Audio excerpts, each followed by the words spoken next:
Good morning, everybody. Welcome to City Life. My name's Linda Bown. I'm going to be your host. I have the town manager from Tyngsborough, Colin Loiselle, and the best state rep in the state, Colleen Garry. Thank you. Thank you for that vote. Which one now? The one on the housing. Yeah. I saw all those four, and there was little Colleen against. Yes, myself and Dave Robertson out of Tewksbury, Wilmington, were the two Democrats that voted against the $425 million to keep those going. The hostels. Yeah. Or whatever, the housing. Yeah, Are they still in hotels? I think they are, but they're trying to transition them out. To where, though? That's the thing. I mean, I just had another case, another constituent call me, a family member that, but there's no family housing that's affordable.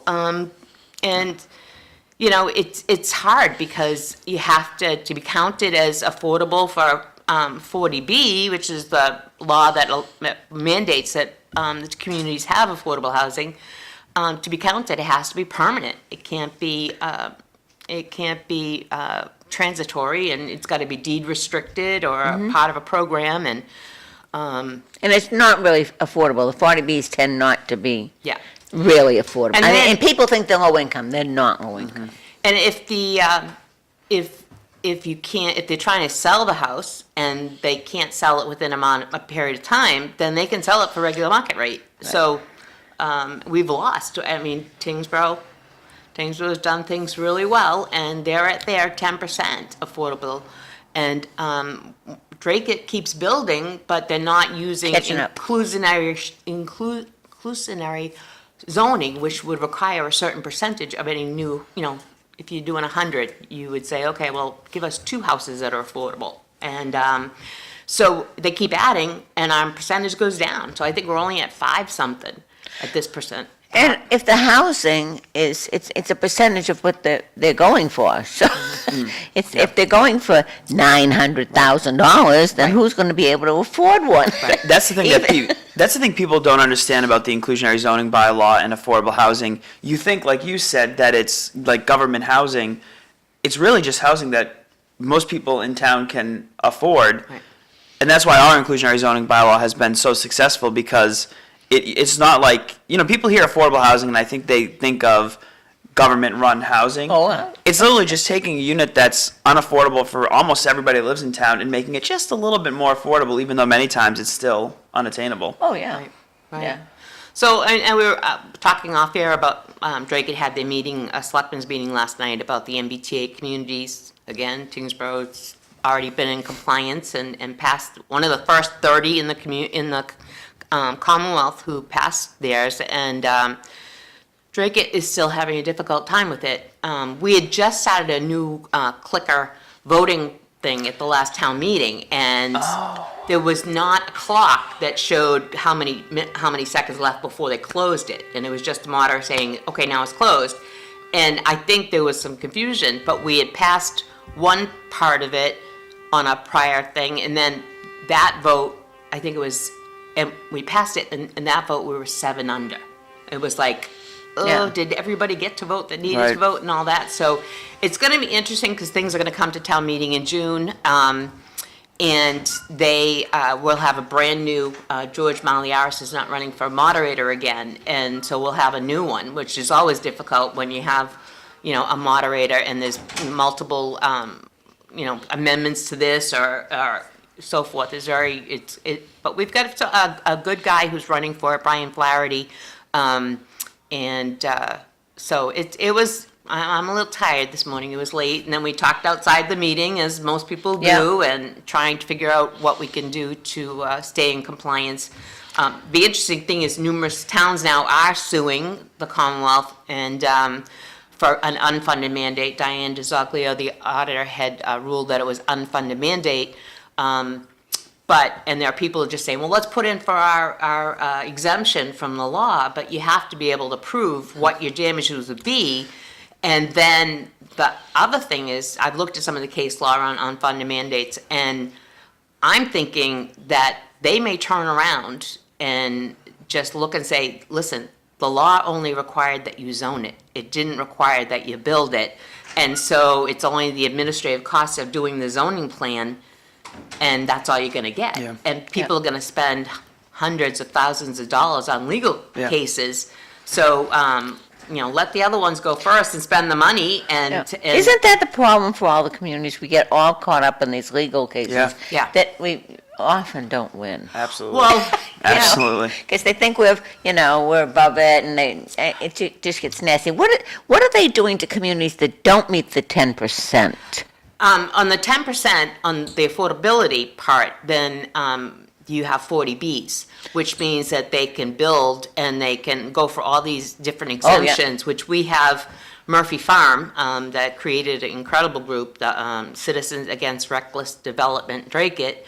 And they have been the ones that have been raising a lot of money to hire their own attorney who's come in. But he had originally came to town. He had built the subdivisions that lead in, the cul-de-sacs lead into where this project would be, and it originally was approved for 22 single-family homes, and then he turned around and came back and wanted to do it for 300 four-bedroom apartments. Wow. Incredible. And it's right on the Methuen line, and we're already, our elementary schools are at capacity. So you figure if you had 300 four-bedroom, how many kids you would get from that. He only had 2 parking spaces per unit, no visitor parking.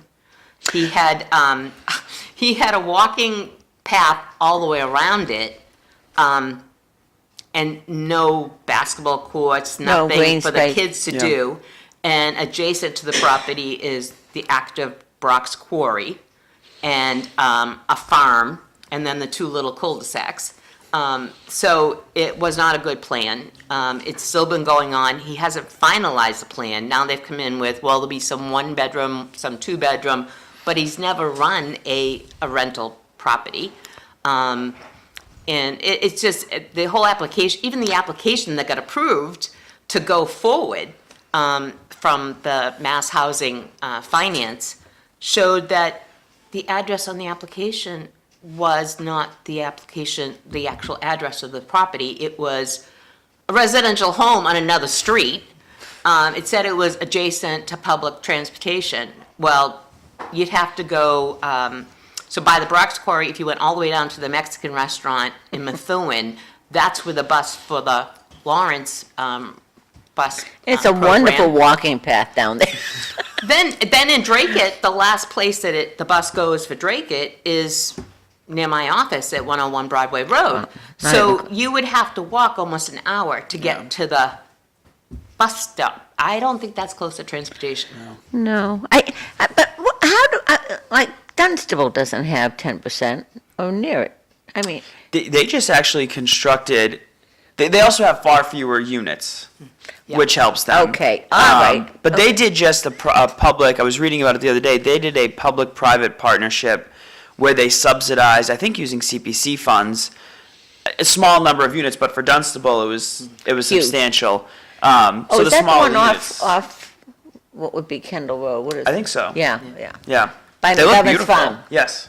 But Yeah. it's taken years for us. We just finished, we had to partner with Coalition for a Better Acre to do the old Drake Center School. And that was incredibly redone for 9 veteran housing units. They even kept the old blackboards in it. Oh, wow. And they ended up making the countertop, it looks like blackboard. It's so neat. And that they what actually did. did veterans housing. They always say they're going to do veterans housing, Yeah. and then somewhere along the line, Yeah, and so over the Coalition. approvals, it does. Yeah, Coalition for a Better Acre teamed with us on that, and then Common Ground with CTI, Community Teamwork, just finally, Drake had purchased some old farmland behind Richardson, the old Richardson Dairy, off Bridge Street. So it's behind Greenmont and Bridge Street, and that's going to be elderly housing. Nice. Which I've always said, We we always need need. more elderly housing because they say, well, we don't have housing for families. Well, if you get the little old, the older lady who's got the big family home that she's still living in, and she gets to an apartment that she can afford and that she can take care of, that opens up a family house for somebody. Correct. So we're gonna have, I think there's 60 units there that they're building now. Wow, that's Yeah. good. Okay. Yeah, so, and then some people, there was a lot of talk about mixed use and have different ages, but, the seniors do better on their own, and, Yes. you have families in there with them, and there's all sorts of problems, so, we're getting there, but that took years. We bought the property, I think, in 2012. Oh, wow. And then we're Oh, waiting yeah. to see, and there's no funds for a town to actually develop it themselves. No. The CPC money, they put housing in there, but it's almost not. That's where we bought the property from, Yeah. and that's, it's been nice, especially with it was incredible. The Drake Center School was one that was actually on this old house, because they took the windows out and had them redone and everything else, and they've done a phenomenal job. When you go into the old wooden school buildings, the wood, it's polished wood and everything, and they were able to keep that, even to the point of the little brass stoppers on the edges of the stairs. They knew how to build things back Yeah. then. Yeah. They really did. I remember that in my office. TYNGSBOROUGH. Yes. Now, how are we doing with the casino? Because we got nothing. Did we get anything? for Not a single thing. Some more traffic, I think people would agree. Yeah. They had their grand opening this past weekend. They did hire several police details, including from TYNGSBOROUGH. The volume was high on Saturday and Sunday. It never made it to the point where traffic on Middlesex Road was backed up beyond like Bahama Breeze. Oh, But the volume was, I was in town on Saturday and trying to take a left onto Middlesex Road from Bryant Lane was impossible because even though there was no traffic backed up, just the volume of people going toward the casino and coming from the casino, it hasn't been as bad since, and I think we expected that their grand opening would naturally be a little bit busier. They still have, for the next several weeks, police details from TYNGSBOROUGH hired, and of course, they pay for that completely. So we'll see. I mean, there was no dramatic incidents at the grand opening, and I think I think they're hurting for staffing is some of the feedback that I've Yes. heard from people who have been there. So maybe as they have more staff, people are moving around quicker. That might make it yeah. a little easier, but nothing catastrophic so I know. far. Daniel Webb says you go up into Nashua is outrageous. Anyway, I go up there. I'm working at Walgreens, and it's almost like it's Christmas all the time up there. What is going on with Well, that's what I was Daniel? going to ask you. Do you think we're going to have people calling about the lights at the bridge and, like they usually do around Christmas time? Yeah. The lights at the bridge are a common phone call. That left turn lane, no matter what MassDOT does, it's never sufficient. There is. I think it's better. It's much better It has than it used to been be. a little bit more better. A little bit better. That's proper grammar. There is a pending project that just got New Hampshire DOT approval and Mass DOT is doing their review that will add turning lanes in all directions at the intersection at Route 3 across from the mall. Oh, okay. So not the one where the 440 is, but if you go one further. So that will help get people on Route 3 faster. I think, of course, it's still in the permitting process, so Yeah. I'd imagine it'd be several months So is before. that where Barnes and Noble is? That No. is? No, Not much different. sooner. So Okay. if you are on Middlesex Road, Smoky Bones is on your right, the Yep. 440 is on your left. That next intersection where you could take a left onto Route 3. Okay, yep. Part of the problem is that there's no southbound exit there from Route 3. I know. And people don't want to spend, to your point about Daniel Webster, you could get off at Spitbrook, but you've got 40 million traffic lights Right. before you get to the mall. So that's, people are getting off on Kendall And going, and adding the volume to always Middlesex had, that way. and we've always had that at Christmas Yeah. time. You've had the same problem. But I also have seen various plans over the years, as you have seen, that New Hampshire really doesn't want to give a lot to Tyngsborough. Correct. And they want to, there's some houses, if you look into Danforth Road in that Yes. area that you can't get to from anywhere, It's so it's, true. but you can see it from the highway, so you know how New Hampshire loves those big, huge. Yes. And so they like to take a big swath with them. So I don't know, I don't see it. Well, And there's a we've- lot of wetlands there as well. A lot of wetlands. We've talked to Mass Dot about it, and they flat out just said, we're not interested. Yeah, Not interested at all. yeah. So, because then, and I thought at one point they might give us water when we need water, or sewage when we need sewer. They're not. Yeah. Yeah. So anyway, that's a hard deal for you. I don't envy you at all. I don't think it's ever going to get to conservation. Thank you very much. We have enough issues with conservation. And then they want the train to go all the way up to New Hampshire too, and I always sit there and go, wait a minute, you're not messing around with our bridge, and if a commuter rail, if it's a double decker, you're never gonna make it under there, and then you've got the houses that are down south of the bridge. Oh, we put a 40B right along the tracks for the little children. Yeah, well, that's the thing, you got all the houses What a there, great and there's no playground. fences or anything, and Yeah, I- so, so there's a lot of different things going on, but Yeah. Now, we Colin's have a got town things meeting. going Oh. well. Anybody running for office? Yeah, I mean, the deadline to pull papers is April 1st. The deadline to return them is April 15th. I know that there's two candidates that have pulled for select board. Mike Moran, who is a current select board member, and then Adele Coughlin was at a select board meeting 2 meetings ago and announced that she was running. Is it just one seat? It's just one seat this Okay. year, yeah. I'm not sure about the other ones, but I know that folks on the school committee who are up for re-election have pulled. But there's still a lot of time. We've got it on our beautiful town center sign that Linda Yes. has grown to love. Yes. So hopefully people will be interested. We've definitely seen more people interested in some of the volunteer. I think Oh, this is the we had first time in a somebody long come- time. Concom has been fully staffed for a few years now. Yeah, yeah. They come to conservation and they watch, and we've got 2 associates, and I think most of those boards, I don't know about the Board of Appeals, if they've got their associate. Yeah. But most of them have the associate members are there, interested. So now whether they'd want to move up, I don't know, because it's a Right. different commitment, but that's okay too. I mean, I mean, those are the unsung heroes of the Absolutely. community, the ones that are on the planning boards and Mm-hmm. on Board of Health and Conservation, all of those, who just volunteer their time for hours and hours. And totally thankless. And I mean, Linda's been doing that for many, Yeah. many years, but you volunteer to do it. You make $0 doing it. Sometimes those meetings can go Yep. very, very late. And the problem with the land use boards is we've seen developers that are unhappy with decisions sue the different boards. And it can be kind of intimidating because they name you and Right. of course the town defends all of our volunteers, but I mean that can be intimidating and Yeah. certainly there are some times where it gets confrontational. So you're right, those are Yeah. the thankless roles that, but the people that in my experience like Linda who serve on those roles, it's because they really enjoy town. the town and the things that they're doing on them. Do we have a new moderator? Is Rob Kidd still the? Rob Kidd is still the moderator. He jokes, he I think is winding down on his professional career and had been doing a lot of traveling. 2 years ago when we set permanent dates for town meetings, so now they're predictable, it's always the same, it just so happened that it was on what was, for many years, his annual international trip. I think he'd be gone for like a month. Yeah. So we had to get a step-in moderator. I spoke to Rob actually yesterday. He was in town hall. He will be there at town meeting this year.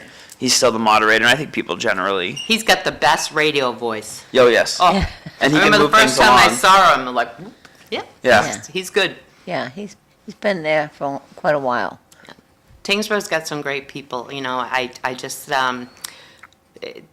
we had, not last year, the year before, we had Allison Page as our unsung heroine from our district, and I'll just give you a hint, we're having another Tyngsborough person this year, but we're not gonna announce who it is yet, but, you know, these people who run the Festival of Trees, the block party, the, you know, the Yeah. Shamrock Ball, and, you know, they just give all of their time and energy and really community spirit to Yeah. the community. They've done a phenomenal job, and that's a huge part of Tyngsborough.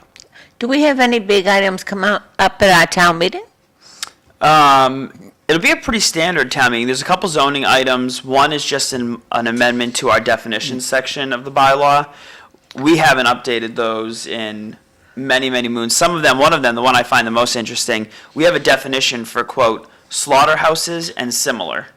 What is similar to a slaughterhouse? So our zoning review Well, I committee. meant to talk to you about that. Our zoning review committee spent the last several weeks working with the consultant using technical assistant grants to get rid of definitions that don't make sense anymore, update ones that needed to be updated, and in many cases, statutory language has changed, and so our definitions don't match the current language in the law. So we've done a lot of work around that. So that's one. The other zoning amendment is just updating our FEMA flood maps. We have to do it every so many years Yeah. once FEMA updates them. No substantial changes. You really just update the references because now there's a new map. Those are being heard by the planning board on March 20th, so if folks are particularly interested in either. Aside from that, you know, we'll have our regular CPC items. We'll have the budget, of course, which is tight this year but balances. Good. Yep, which is very positive. And then there is a special town meeting ahead of the annual town meeting because it addresses the current fiscal year. We've talked on this show, and it's been widely talked about in Tyngsborough, an arbitration case that we lost. We have a court order to pay the back wages, and so we'll do that without an appropriation from town meeting. But in order for us to close our books on June 30th, town meeting will be asked to transfer that sum of money from our stabilization fund into the general Okay. fund because you can't close in a deficit. So we were able to cover it. We were able to cover it. It will come out of the general fund stabilization. Fortunately, we have maintained a very healthy general Yes. fund stabilization. It's never great to use it if you don't have to, but using it this time certainly won't jeopardize our bond rating. It won't jeopardize our financial position. So it's a housekeeping item. I'm sure it will generate some discussion. Rob Kidd is usually very good about keeping it within the four walls, as he likes to say, of the article. If town meeting hypothetically didn't approve that, the Department of Revenue, when we close our books, is just going to take that money anyway to close it because municipalities aren't able to end the fiscal year in a deficit. Right. What's going on? I saw part of your update, potential fire station. Yeah, I'm really excited about this. We have been talking about public safety buildings in Tyngsborough for far longer than I've been in town. But and both of our public safety departments do extraordinarily good work. Both of them are working out of older buildings, but I think we've gotten to a point where there is a general agreement that the fire station is in a condition that really isn't suitable for a 21st century department. So we've had a lot of conversations about what makes sense. We had several residents and members of the department attend a select board meeting over the winter, expressing a real interest in at least getting to a point where we can present to town meeting something that they may be willing to fund. Of course, our operating budget won't support the construction of a new building, so that'll be done by debt exclusion, which increases people's taxes, and so people will have a choice in whether or not they're able to make that work. Because when we talk about things like debt exclusions and debt overrides, unfortunately, Tyngsborough doesn't need an override, it's always framed like, do people want to support this? But there's a lot of people who can't afford to. I mean, you know, it's a lot to say to somebody, I know you paid $7,000 in taxes next year, but to make this one project work, we need you to pay $8,000. Who has $1,000 just sitting around that's not already earmarked? But what we've done in the meantime is we've worked to identify the best site for a fire station in consultation with the fire chief, with an architectural firm we've worked with. We've decided that the best site that the town owns and won't cost us any money is the Winslow School site. Of course, the challenge with that is there is an existing building on the Winslow School. Half of the town thinks it should be preserved. Half the town, or a quarter of the town, wants to I'm get so rid of happy to it. hear that that's your site. Yes, it works great. And the great thing about it is we don't have to decide the future of the Winslow School yet, because the firm that we hired did a test where the building was on the site even if Winslow stayed. Wow. So I know there are a lot of people who feel very strongly one way or another about the Winslow School, and we didn't want that to slow down. Our first step is just to get design funding this May to design the building. And then once we've got it designed, we'll know the cost. We know it'll be at least $15 million. Carlton just put out to bid a similar size fire station, and they're looking to spend about $15 million. It could be as high as 19. I think the current cost estimates for the ideal building, which is never what we end up building, we always scale it back, is 19 million. So once we have the design, town meeting will have to decide at a time that it's ready, if it can afford to fund it. By then, we'll have to decide the future of the Winslow School. I think it's going to be a topic of the CPC at their meeting on March 20th. What are they doing? I think it's wrapped, and that's Yeah. one, but some of it's come off. Yeah. Well, so we are rewrapping it. Oh, good. Part of the problem is there was 1.5 million allocated by town meeting in May of '23 to demolish the additions to the school, restore the outside of the original schoolhouse, and move it up on the site. When I returned in September of 2023, we had started the abatement work, which was necessary no matter what happened to the building, and part of that was removing the siding because it contained lead, it contained asbestos. It wasn't going to be an issue because we were then going to move to the next phase of the project, which was tearing down the sides, moving the building up. When we designed that move and did the cost estimates, it far exceeded the 1.5 million, so we had to put a hold on the project. So that siding lasted for a few months, but it was never meant to be permanent. And so now we've gone through a pretty harsh winter. The winds have been aggressive. So some of it has come off. We've reached out for cheap money. We'll have a contractor come and rewrap it. My other question, I love the idea of the fire station being there. Access, are you going to come out onto Kendall? It's a nightmare coming out onto Middlesex. So the primary egress right now, and there will be, if we get to the point of a full design, there'll be a full traffic study. We've worked with a traffic consultant and can say confidently that we can put a traffic light on Middlesex Road that only activates when the trucks leave and would be tied to the bridge. So essentially, whether the trucks are leaving and going left up Middlesex or right south on Middlesex, it will turn the lights going south green to clear the intersection. Nice. So that'll be their main egress. We will connect it to the parking lot that we recently built on Kendall. Oh, good. And so our thought is that that's where visitors will come in, civilian vehicles, and if it's easier, that's where the apparatus will return to the fire station. Now, if the Winslow School stays on the site, we lose the ability to have drive-through bays, and so that will change the configuration slightly. We don't have drive-through bays now, and the department operates just fine.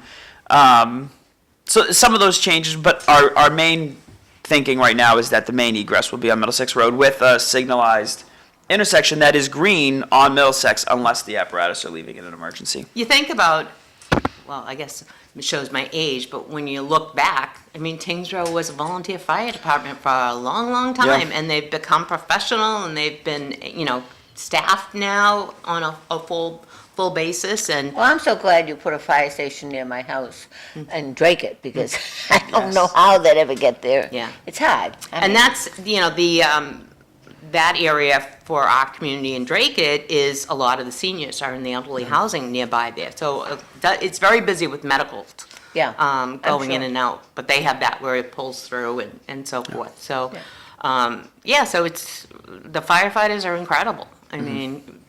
They just do their job, and just, I think about just what we've gone through with COVID and everything, and they were the ones going in and taking care of those who had to be hospitalized and things like that. So, so that, leads to my, one of the bills that I've been sponsoring, and now it's got some real rigor to it, is to make, we have the heart bill that's been around since the 50s, that a police officer who ends up with heart disease and they have to retire, they get the benefit. It's a presumption, and it can be fought for it, but it would allow them to retire as a work-related disability.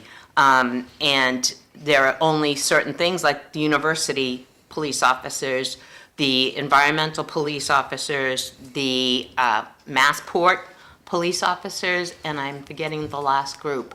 But they're the only police officers who are not the same as the municipal and the state and so forth. Interesting. And so they don't get the benefit of that, but you look at it, and we had some officers come in to testify at a press conference with us, and they, you know, it's the whole adrenaline thing that, you know, it rushes and then it's gone, and then, you know, so it does work on your heart. And so they are now post we did the police reform, and they have to be certified now by post. They have to be trained the same as every other police officer. You think about UMass Lowell, the police officers, how many are on major streets in the city, and dealing with that. It's no longer just, you know, stopping the parties in the dorm and stuff. Right. It's real life, and they back up the other police officers and so forth. So it's only about 400 police officers in the Commonwealth, but they should have equity under that as well. So we're working on that one. You'll like this one, I think. I signed on with actually Allison Sullivan Almeida, who is the rep from Holbrook, I think. Her dad was U.S. Attorney. He was a member of the House, and then he went on to become U.S. Attorney Michael Sullivan. Looking at the whole thing about the ICE and the detainers where the courts can't hold the people. And I looked up the Lund case, which is the major one that says you can't keep somebody longer than they would normally be at the courthouse. So if somebody's been bailed out and, you know, you can't hold them. What her bill does, and I've co-sponsored it, is to say if it is a person who has been convicted of a violent crime, that they would hold them until ICE could get there. A reasonable amount of time. You're not going to hold them, you know. John's been giving me signals. I got texts. First of all, I want to say hello to Beverly. Beverly Anthes is watching this. Hello, Hi, Beverly, Down in Connecticut. my dear friend. I got 3 texts. And, okay, first one says, the devil speak like politicians in mass is hilarious, the audit. The good news is that your constituents drink the Kool-Aid the State House serves. Moving right along here. Bit harsh. What's the latest about the policeman who's suiting the town? I assume that's for me. I got another one for you, too. Okay, I'll take them both then. How much parking is required with the housing developments you discussed? I'll start with the easy one, the parking development. Our bylaw has minimum parking requirements. I believe that it's Meaning, okay, that's, based on a Word square speak. footage. okay, how many, so, a 1-bedroom unit, how many parking spaces? It's at least 2 unless it's greater than a certain square footage, and I'm blanking on what that square footage So, it's is. a minimum of 2. Minimum of 2, but as the unit gets bigger, whether it's because you have additional bedrooms, it changes to the square footage. And there is a formula in our bylaw that says you got to have 2, but if you exceed a certain square footage, for every additional square feet, you've got to add a second or a third, Because fourth. Lowell, as you know, currently, no parking's required. They decided, thanks to Eric Gitcha, they decided to take another look at that in the future. Maybe that's going to be the 4th of July. They're going to look at it. I'll ask Danny when the mayor comes in at 7. I'm going to ask him more about that. Okay, the police lawsuit. What's going on with the policeman who's suing the town? Well, we've talked about this briefly on here. It's a personnel matter, so I'm not going to say much except that in Like 2020. $30 million he's looking for. Yes, in 2021, the town terminated a police officer. In Massachusetts, in collective bargaining agreements, particularly around public safety, any type of discipline or contract dispute generally is heard by an arbitrator. It's not a court, it's not a judge, it's an independent person who hears both sides. Over the winter, a couple months ago now, the arbitrator issued his ruling that the town did not demonstrate just cause during the arbitration process, and ordered that that officer be reinstated and made whole for back wages he missed. That's the first part. The officer's been reinstated, the officer is back to work, and we talked a little bit earlier about the back wages, we've paid that. Separately, that officer. He's the one driving the golden cruiser? Yes, yes. We have no golden cruise in Tyngsborough. Separately, he has filed a civil complaint against the town. That is, I think the number that they allege is damages is $11 million. That's very common in civil complaints against municipalities because insurance companies will only cover up to $10 million. So generally, somebody will throw in the additional $1 million in hopes that you would settle it for under the threshold insurance covers. It's being defended by different attorneys than town council. And should the town lose, although of course I feel confident in the town's case, should the town lose, it would not hit the town's budget. It would be covered by insurance, which of course down the road would result in premium increases. But it's not like we're staring down the barrel of a $10 million settlement that we'd have to pay out of the town's operating budget. So the insurance company that you have would cover you? Correct. Okay. And this is not a situation anybody wants to be in, but if you look at any community around here in the Commonwealth, this happens, unfortunately, with great frequency. Now, Colleen, do you want to talk about the audit, or we're good? No, we can talk about it. The reality is that we, the House and Senate, do hire an outside auditor and I have understand, been but for years. the public voted for this audit. Right, but I don't believe that they understood exactly what she was looking for. Well, we don't have a stupid voter population. No, They do knew, they knew what was going on. Do you think that they wanted them to go in and figure out why certain reps are becoming chairman and what office they have and all that? I mean, there's much more waste and fraud in mass health and unemployment and all of those things. Well, no, the waste in Mass Health is the manager of Mass Health's problem. No, If the it's a manager- Commonwealth. If the manager of Mass Health misuses this, the governor should fire that manager. Right, but it's taxpayers who pay for it. Well, And- the taxpayers pay for everything, Colleen. Right.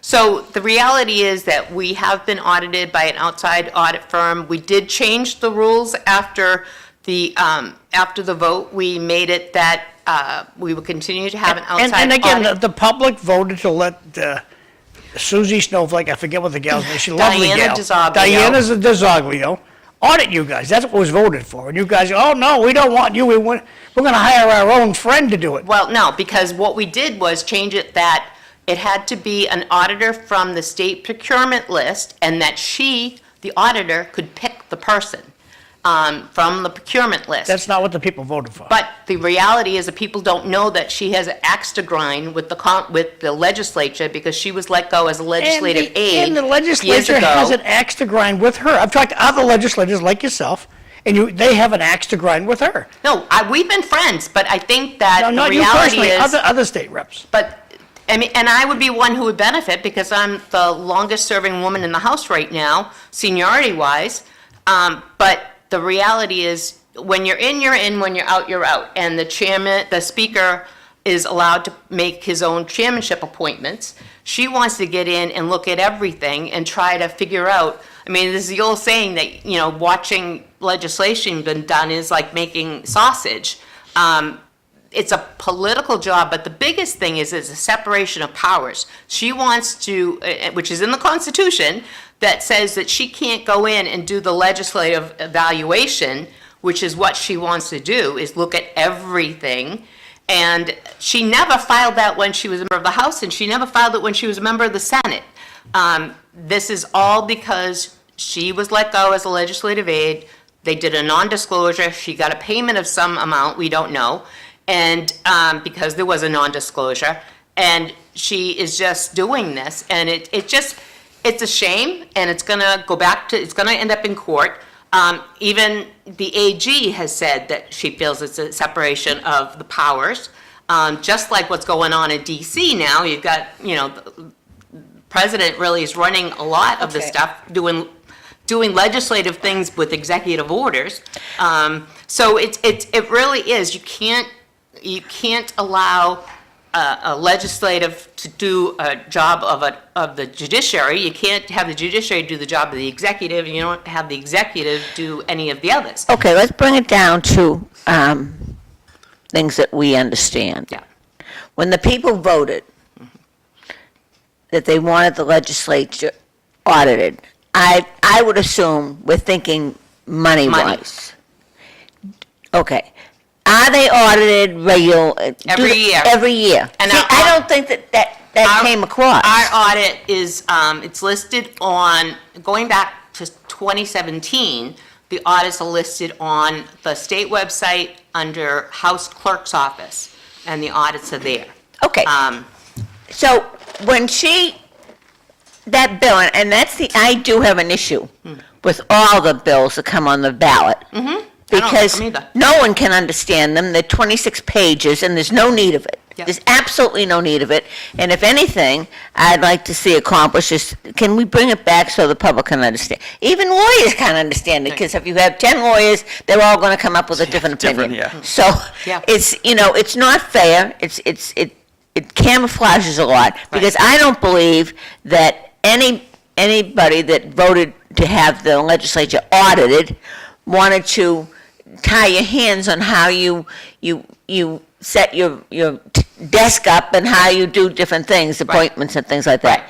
So I think it's a money issue, and it's, why then doesn't the legislature make it clearer that they are audited? I mean, be more transparent. I guess that's the issue, that the people don't think, because I agree with you. I think that what she wants isn't a reasonable And she audit. won't even give the list to the AG of Yeah. what she wants. Yeah, and we've all seen how ugly those things get. Yeah.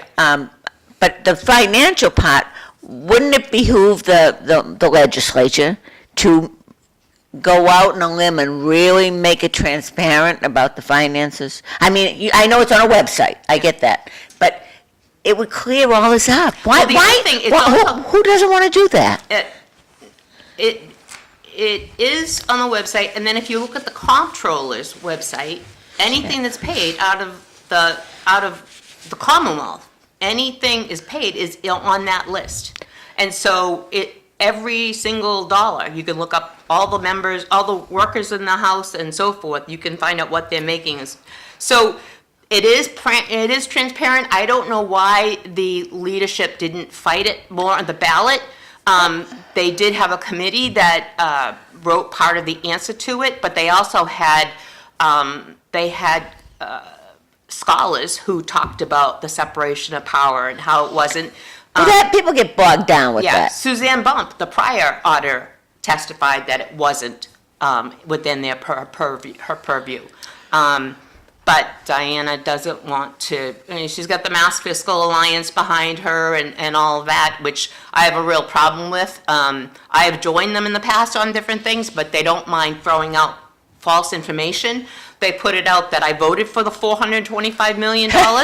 And if you looked at, Colin knows that if you look I'll at be the on your actual vote, commercial say you didn't. if you look at the vote at the top of the thing, it'll say, in regards to an amendment to the bill. What happened was the Senate sent it back. They had taken our bill and they replaced all the language with their bill, which did not have as much stricter. We had the stricter reforms for who could go in and how long they could stay and all that.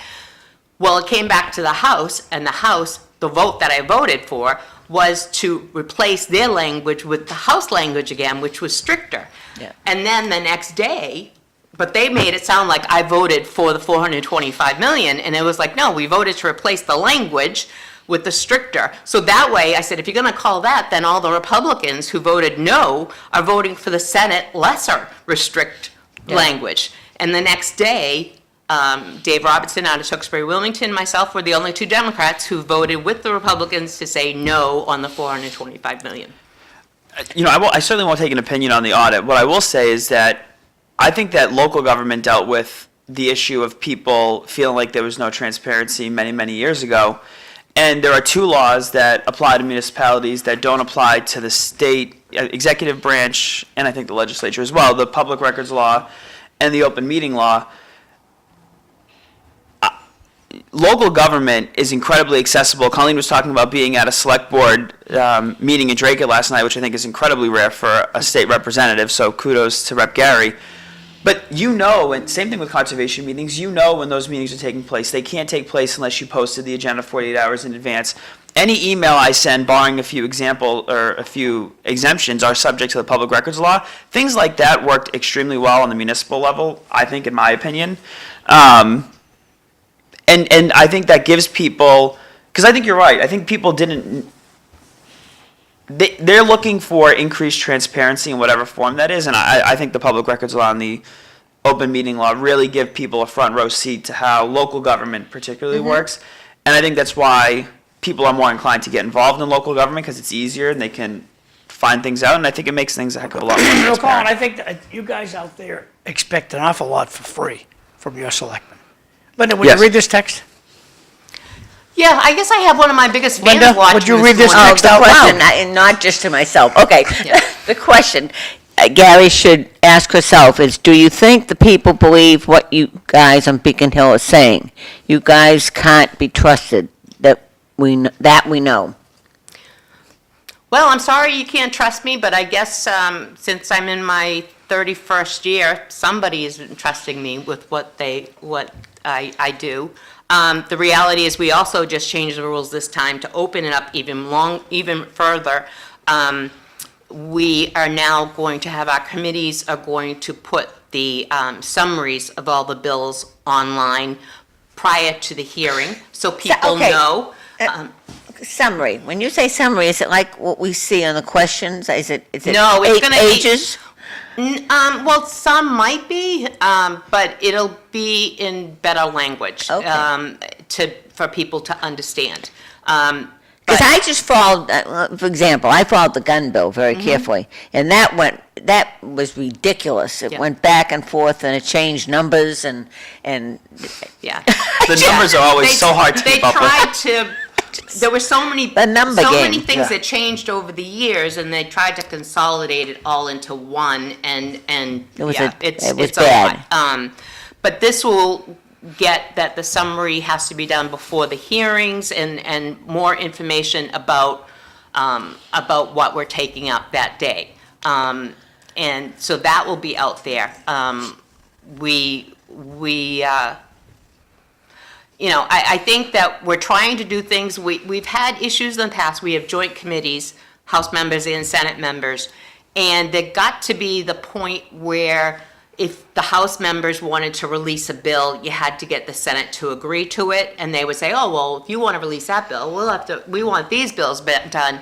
So they're changing it this year, so the House members will make recommendations on the House bills before it, and the Senate will make recommendations on the Senate ones, so that they will get moving, and they put a requirement that within 60 days or 90 days, I can't remember, they're going to have to be released out of committee, one way or another. After the hearing, 60 days after that, they will have to either Okay. be... That's an improvement. Yeah. So that will get things going, and hopefully get it going much sooner, and then the House bills will go to the House, and the Senate bills will go to the Senate, and then they can switch them back off. But they won't get stuck in committee as much, and it won't be that trade-off with the Senate to agree to that. So it's going to be interesting to see what happens. I got some great appointments this year. I got reappointed to Judiciary. I'm the longest serving member on the Judiciary Committee. I got committees that I'd never been on before, Public Service, which will be very interesting. We have the Committee on Mental Health and Substance Use Recovery, which I'm excited about that one. I think it's going to be vital.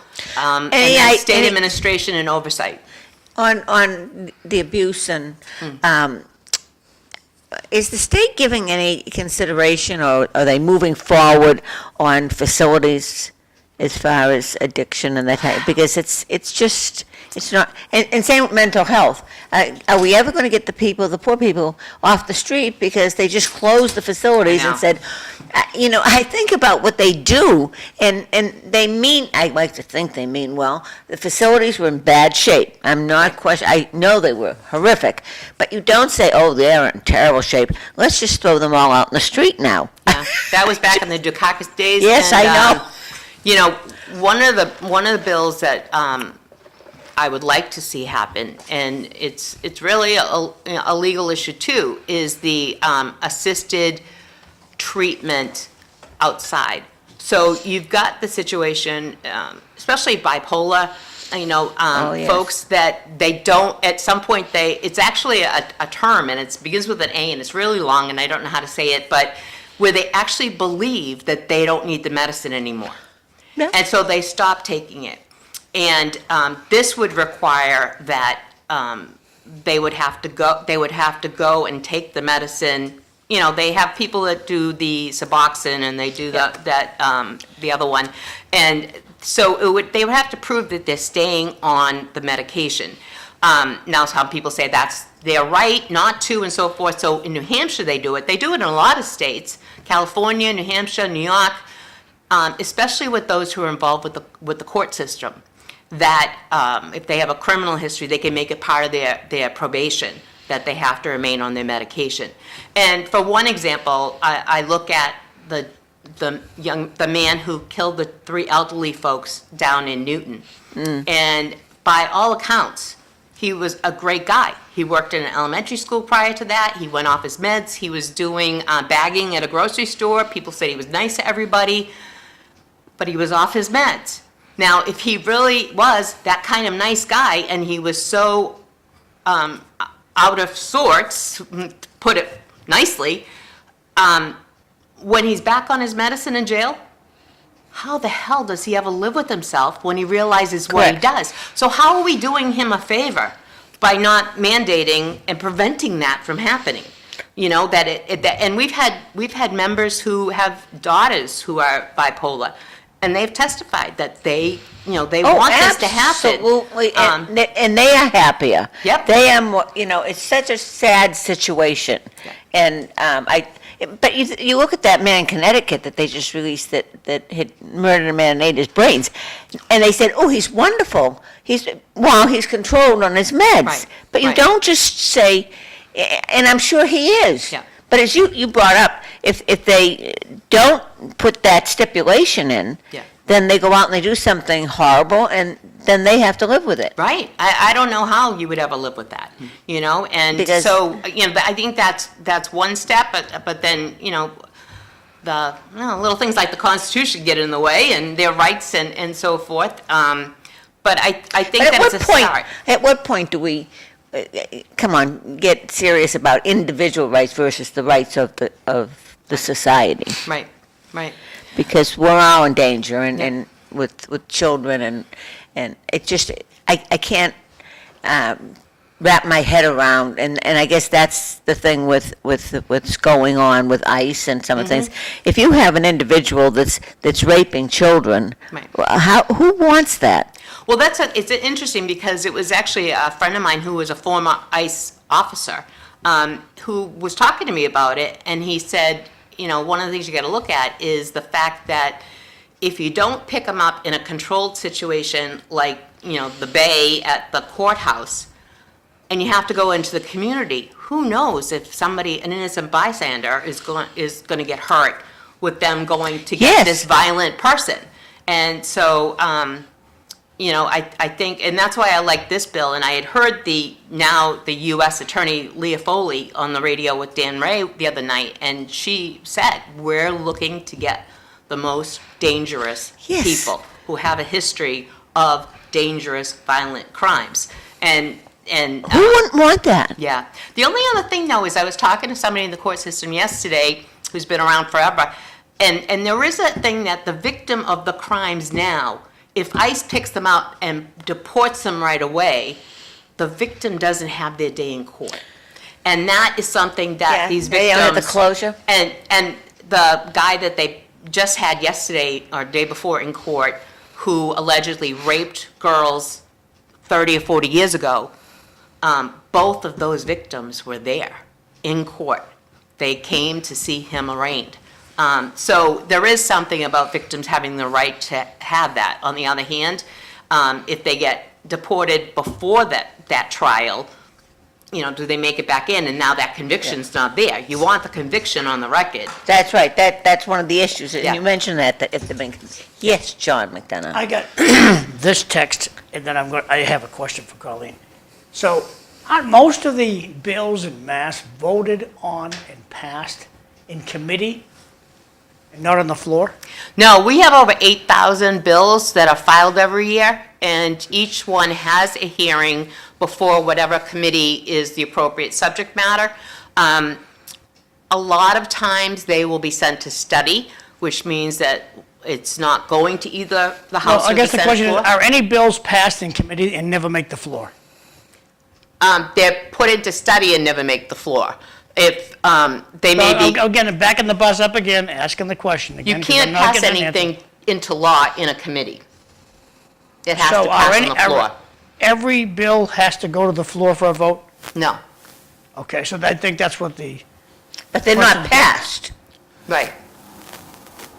They're put into committee. I'm not gonna get stuck in the language here. Any bill that gets passed can only be passed on the floor? Right, Okay. passed into law. Okay. Wait a minute, 8,000, what could possibly, every year? What are we Yeah. doing? Well, Make it everybody big. has an opportunity to, I get page 2 here. Colleen, I'd like you to consider, and call Rodney Elliott at the same time, that electronic ticketing should come into place. And the electronic ticketing, I'd like you to consider, well, it's going to create a law, we can't do it. The cops are too busy to give speeding tickets. They just don't. Passing the school bus, well, too much, we have to have a special detail to do that. We'll save a heck of a lot of money.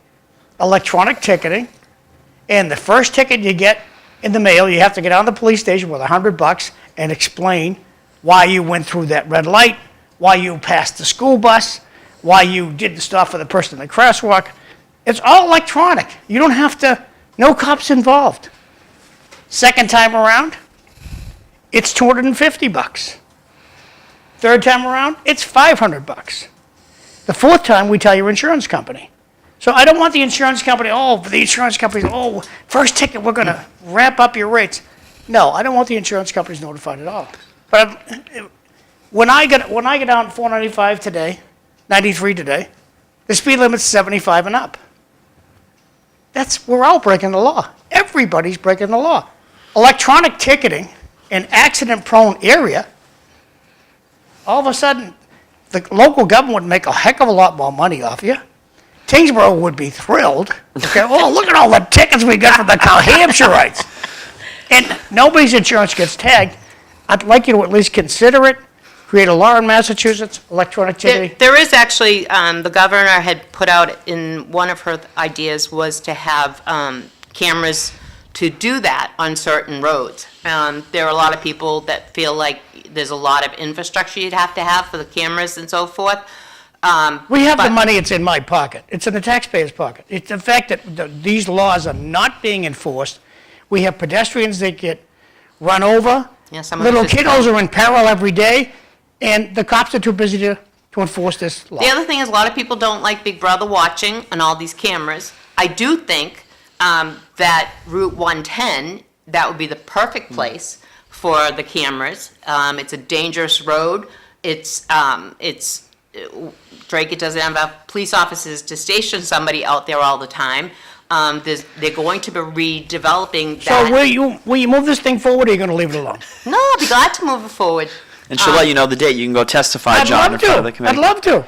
I think the idea of using cameras to ticket, even if this is the only thing you do, people that pass buses, when I see that happen, I get infuriated. There's never agree. a cop. Yeah. There's not How enough about cops. the people who go through the yellow red light?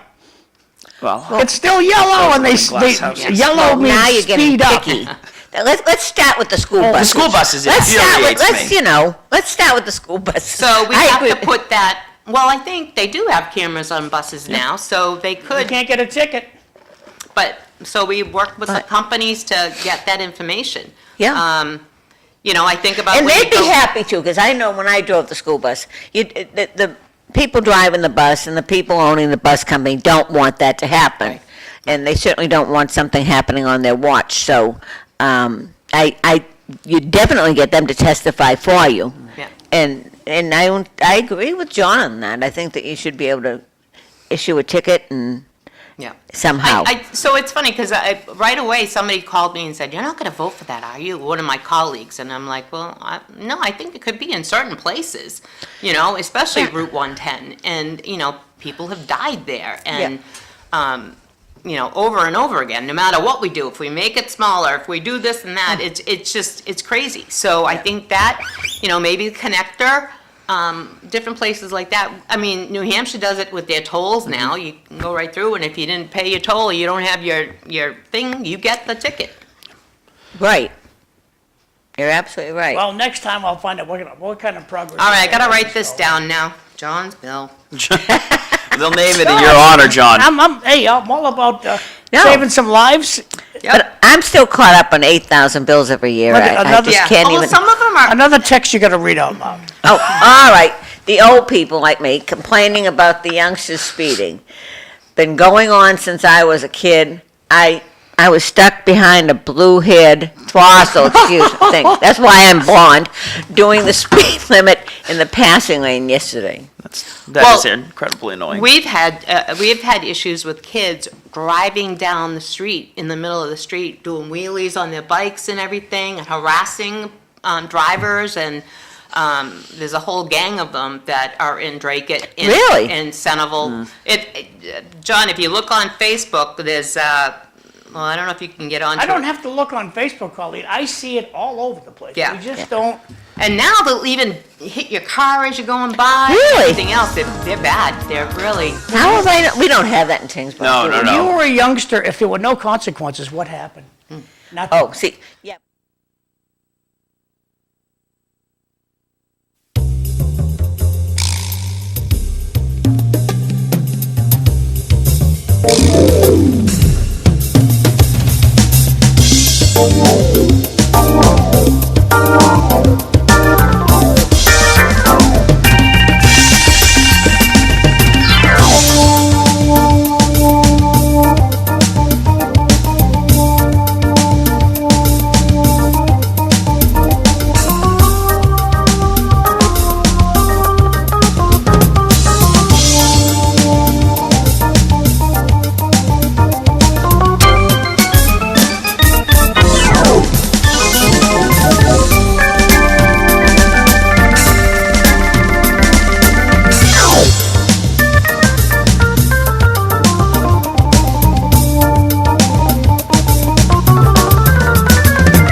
Welcome back to City Life. I'm Linda Bown. I'm your host. We've been joined by Mayor Dan Rourke at the end. I have Representative Colleen Garry, my rep, and of course my town manager, Colin Loiselle. And he has a question for the rep. Yes, Representative Garry, last week the governor announced that in her budget proposal, Chapter 90 had been increased to $300 million, which is a substantial increase. I think in the letter we received from the governor's office, that brings Tyngsborough's allotment for the first time in many years up above 400,000 to I think it was 705,000. Obviously, you can't speak for the whole legislature, but how successful do you think that would be in going through the House? I think it all goes to the uncertainness of what's going on in DC. The reality is a quarter of our state budget is federal funds. And if they turn around and they don't, and they get rid of the waste, fraud, and all of that, and then they turn around and close the Department of Education, but they don't continue to send the special education money back to the states, then, or now they're doing things like not taking the farm products and putting it to the schools and so forth. And a lot of people think Mass Health is just for people who don't work, who don't want to work. Mass Health is currently paying for 71% of all seniors in nursing homes. If you have a cut to Mass Health, we in the Massachusetts legislature cannot fund all of that. We have frail elders who are at home getting PCAs, people coming to help them take showers and things like that under Mass Health. We have 1 out of 3, I think it is, children in the Commonwealth are on Mass Health on the Children's Medical Security Plan. We have people who are brain injured who are on Mass Health. People who have cancer who have an insurance, but it's so costly that they have Mass Health as a backup. There is, I think it's 1 out of 6 in the Commonwealth are on Mass Health.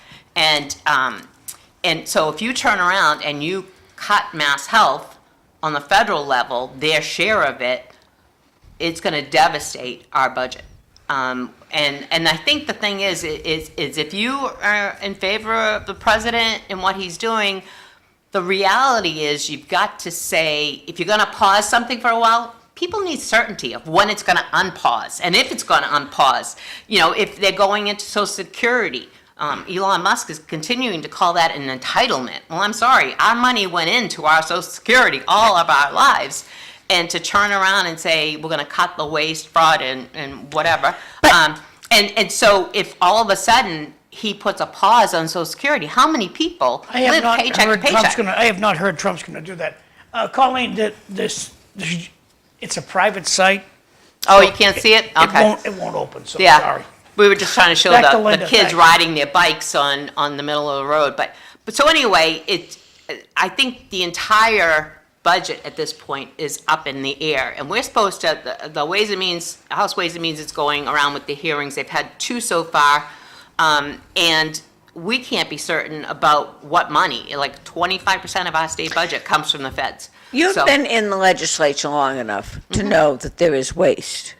Yeah. But Clinton did it the right way. He and Clinton and Gore went in and they Clinton took was a their Democrat. time and went through each group instead of just going in and laying I don't off think people there. I don't think that Musk is cutting, and but first of all, departments are in charge of the departments.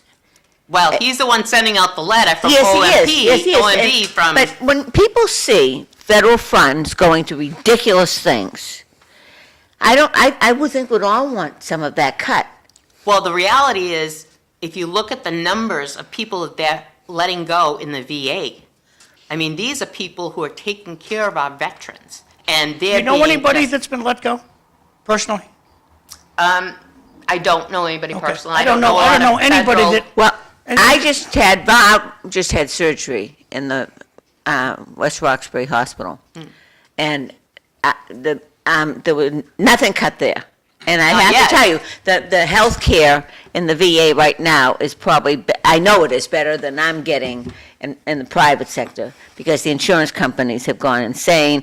And if I go in and I've fallen down and I've got my knees a wreck, they say, well, someone in Idaho is in a cubicle saying you have to have an x-ray first, and then you have to have physical therapy.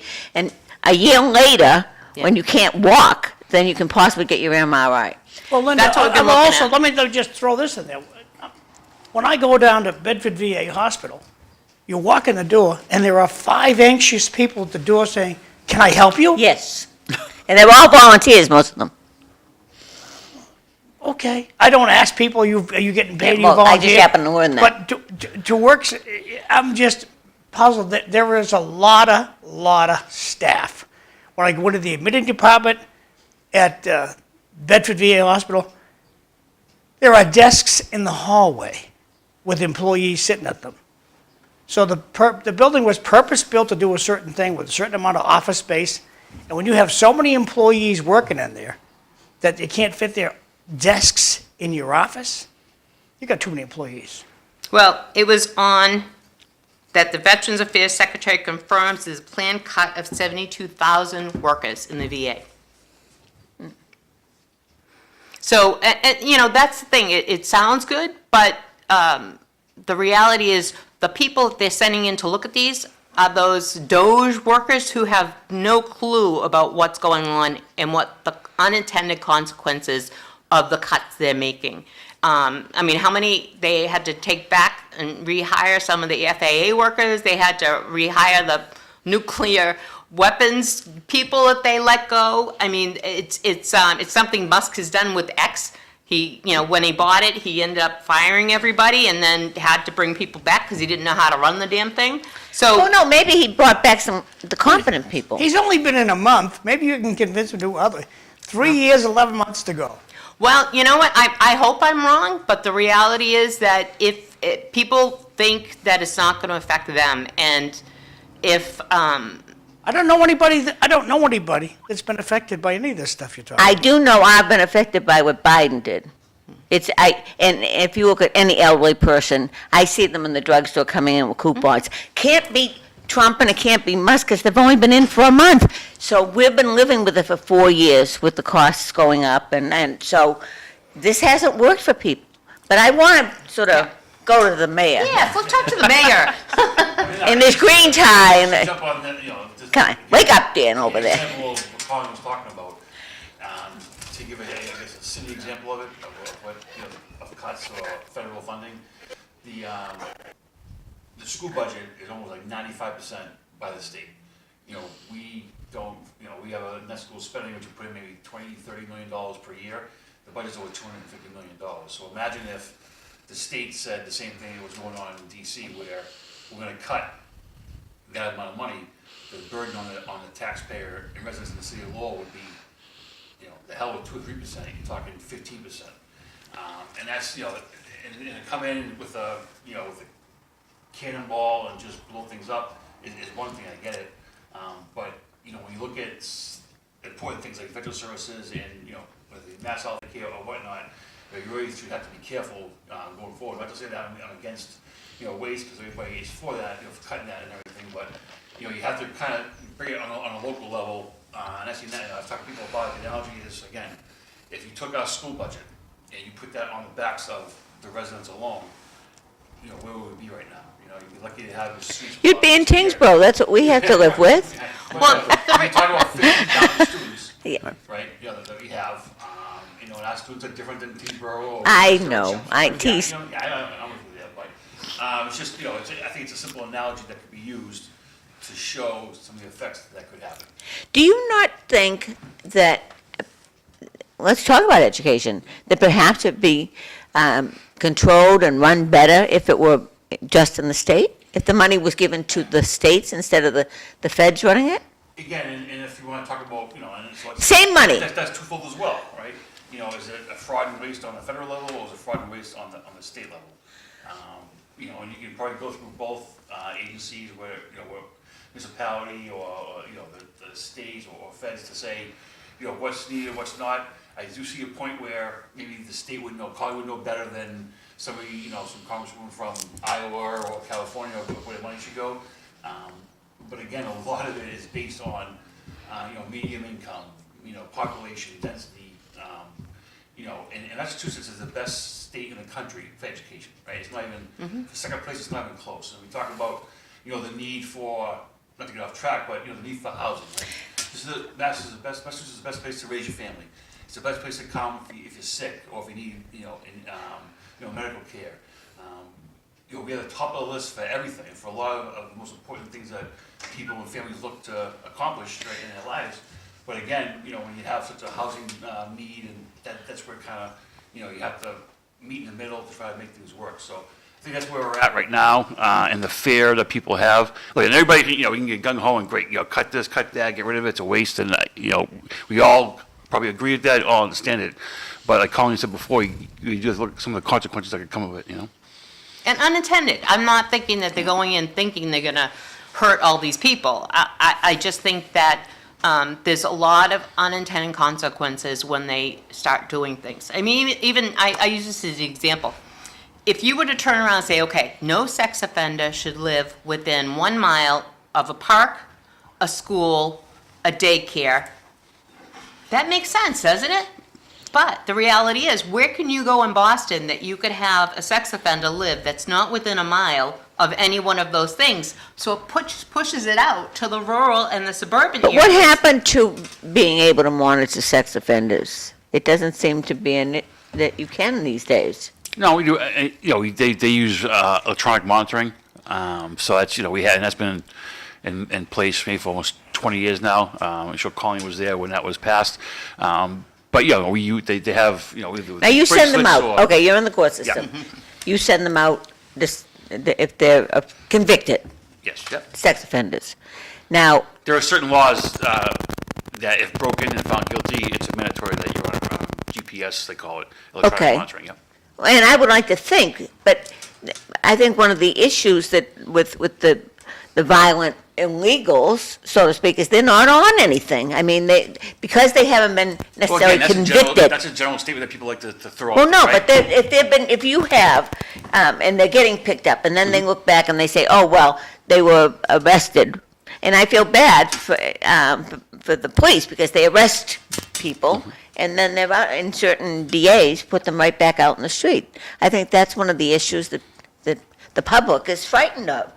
If somebody comes in and he's arrested, and I have a lot of confidence in the police, I really do, maybe too much, that if somebody is knocks me off in Tyngsborough, that the police are going to take care of it, and they're not going to the DA's not going to throw them out and say, oh, Well, yeah, you of gotta course, remember, say, it's the here's judges right. that makes, the Yes. judge makes the decision. The DA, they may make a plea bargain or something to Well, the get police, something else. and don't get me on that, because we Yeah. have wonderful gun laws, they just did a ridiculous gun law. We have the strongest, and if you're caught with an illegal gun, then you're supposed to spend a year in jail. No one has gone to jail, have I they? know Except one man that did. one person. Right, and that's not correct either. I can give you 10 cases where people that have had a legal possession of a firearm, if you're found guilty, you're automatically doing 12 to 18 months. The minimum is 12. Is that versus just, 18. yeah, but is that the people? Illegal possession of a firearm. But most of the, see, and I think you're right. I think you're right on individuals Yeah. but then the people that do horrible things, like the drug laws, they plea bargain it out. Yeah, and we still do have minimum mandatory sentences for trafficking. Those are a lot of Superior Court cases as well. And again, it's always easy, and again, an arrest is just the first part of the process. Yeah. And, we've been through this, over the past, probably, 12, 14 months now, and other situations where, just because you're arrested, it doesn't mean, you're guilty right away. So people have the right to go through the process Yeah. and this and that. And I heard this a couple of years ago with the gun laws and no one goes to jail but again, it's just, once if someone is found guilty, and again, they do a trial, they do, by a judge or by a jury, they are going to jail minimum for 12 months.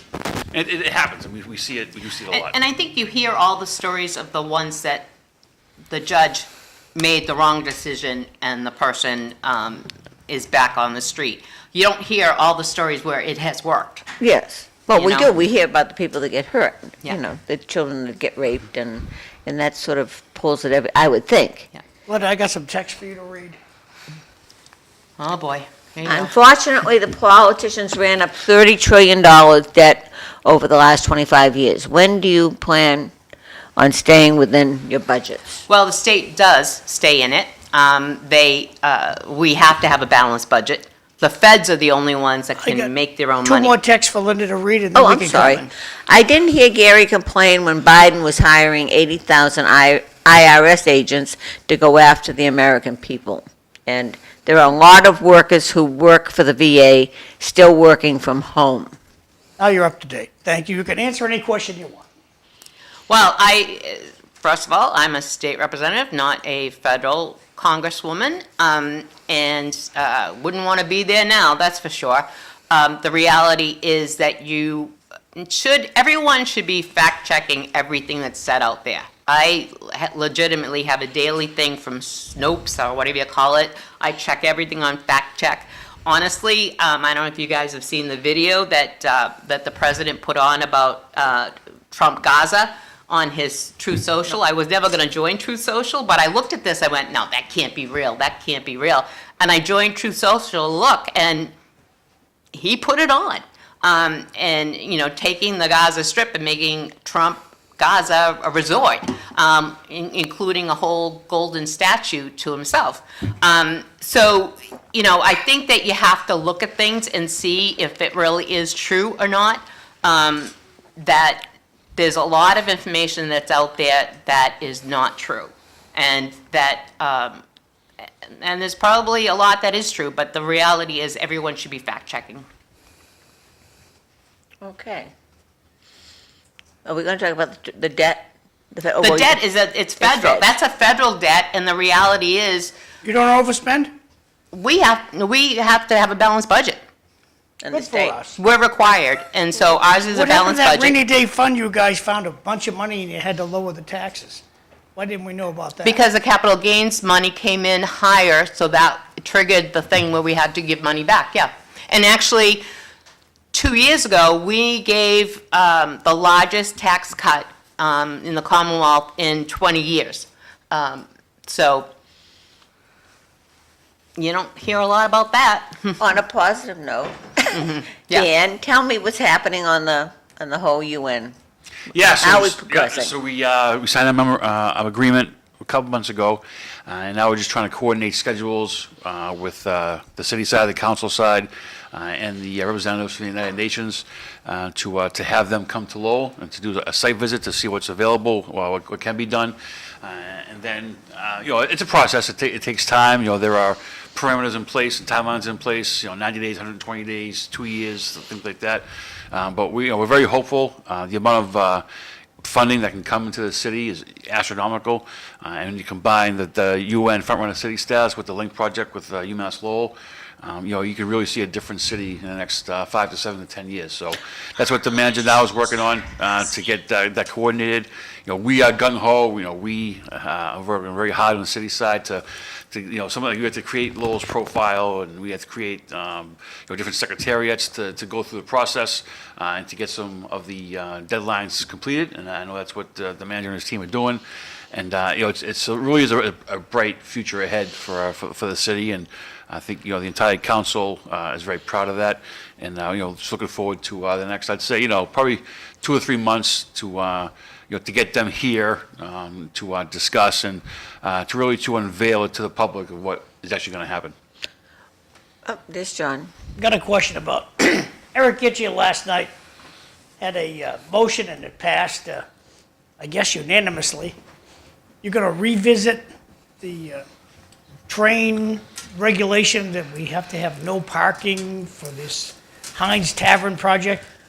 What's the next step? Yeah, so that project is, I don't think we'll be. What's the next step? That project won't be touched on, that's already been approved. I think it's looking forward to the future of what, some parking requirements, some MBTA zoning does have certain requirements in it.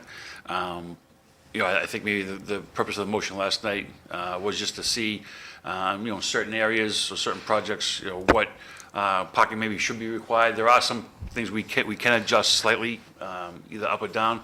I'm sure the purpose of the motion last night was to, make parking requirements a little more intense within MBTA zoning. Well, I mean, we're talking in circles here, Dan. Right. Colin will tell you that it's required to have 2 parking spaces minimum if you want to build something in his town, in TYNGSBOROUGH. Lowell decided we need 0 parking. Right now, this regulation is sitting there, and your boards are passing more projects, ramming stuff through, I will say, to make sure that we're going to build these projects before we realize this, before we start to get complaints about parking. So what project has been built that's a problem? You just approved What Heinz. project has been built that's been a problem? 0. You guys Thank you, you right. guys just approved. Right. Is Heinz being built? Yes. Okay. So projects are being approved, and will continue to be approved until this is changed. And my question to you is, when do you think it will be changed, if ever? Well, we referred it to the DPD last night, and they'll come back with us with something and see what happens. How long do you think the DPD is going to take? They're going to move Golden, About 20, Golden's going to tell people, about 20 minutes, John. put that in slow. Put that in slow. I know you guys are busy over there. Well, Thanks, Dan. Yep.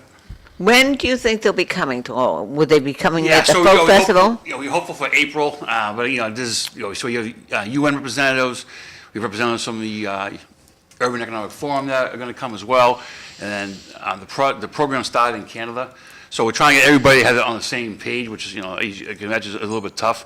We're hopeful for the middle to late April, if not, maybe in May, but, they said they want to get this as far as the initial stages of it wrapped up within the first half of 2025, so that gives us until June.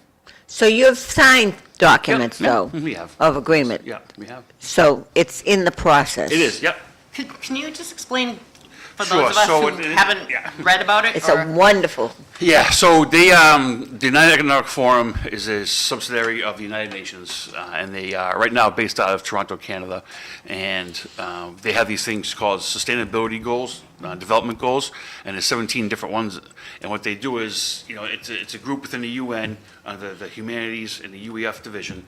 And, their whole basis for existing is clean energy, clean air, safe water, higher education, eradication of poverty. And what they do is they assist cities in achieving those goals. So we have established, I think we've already met 13 or 14 of the goals already. One of them, again, it would be creating a master plan, which we have a master plan for 2050, creating a goal of being, clean energy by 2050 to sustain ourselves on our own until 2050. And those are the things that we have put in place to establish. In doing that, you qualify for United Nations funding through the World Bank at rates that are much less than, I think we talked last night, rates 7.5%, 8% right now. You're talking rates of 2 to 3% at the highest. And when you talk to builders, commercial developers, what could they possibly do with rates of 7.5% compared to 2 and 3? It's massive difference, right? And the goal, other projects that we would like to do, obviously would have commercial businesses as well as housing to go together. And this is a process that goes until 2030, where as long as we establish the guidelines, different projects that come in, if they follow the guidelines to meet the goals of the United Nations and sustainability goals, you're eligible to have, to build and to branch out. We talked, just talked off air before we came on, Massachusetts is the best place to raise your family, right? It is, it's where people want to come. But the one deficit we have right now is housing, and that's not a Lowell problem, so it's not a Tewksborough problem. That's a problem through the Commonwealth. And through these goals that we can meet, we eligible to build housing, and back to John's point, but we want to make sure density wise when we do build, that there's availability for if you're not in the downtown zone or you're not in the MBTA zone, the parking requirements are much heavier than they are within that. But the purpose, I think, of MBTA when it was passed is the use of public transportation, the walkability. And that's where, the headbutting happens, I think. You for guys certain adopted a projects. plan with zero parking. And you could have adopted a plan that has to have at least 2 parking spaces per unit. Right, but but that the city goes of Lowell- against, right, but that goes against the total, that goes against the initiative of MBTA zoning. And Colin will tell you otherwise. I'm just telling you what I did not adopt the zoning in Tewksbury. I'm just telling you what the zoning currently is. But I will say in cities particularly, you are seeing a move away from parking requirements because, I live in Boston and there's 0 parking anywhere in any of my neighborhoods, and certainly that's totally different.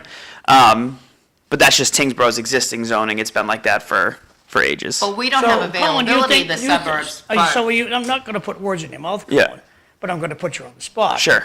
So you think Lowellians shouldn't have a place to park?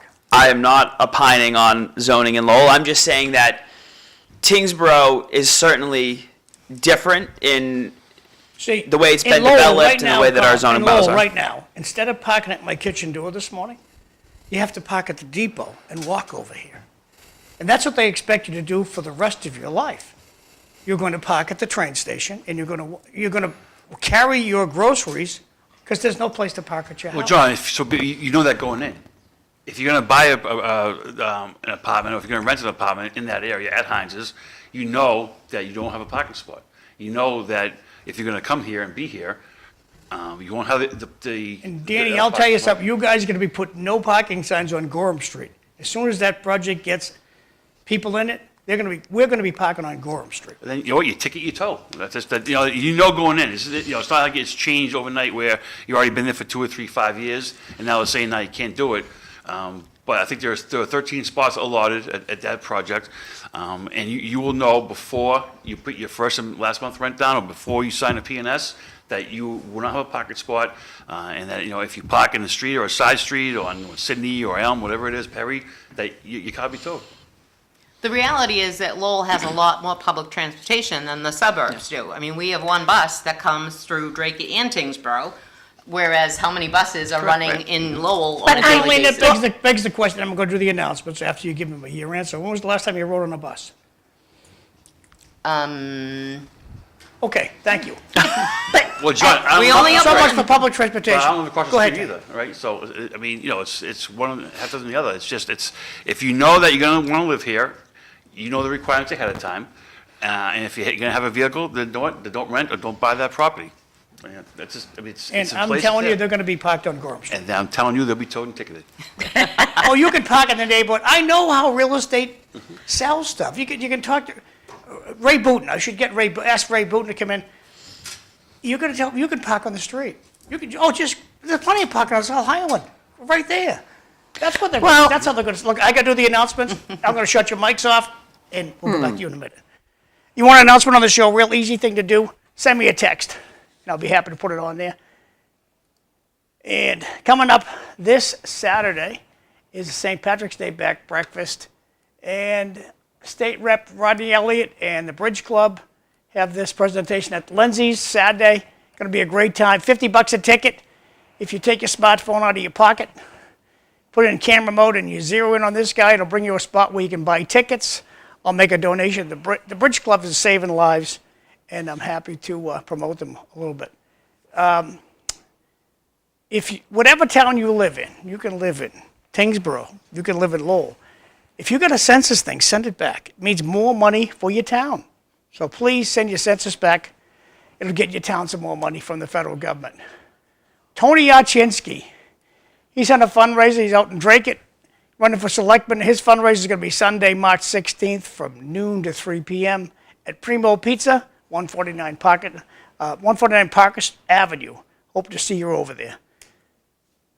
St. Patrick's Day breakfast. I think this is the Pawtucketville Diner. Somebody sent me this, and looks good to me.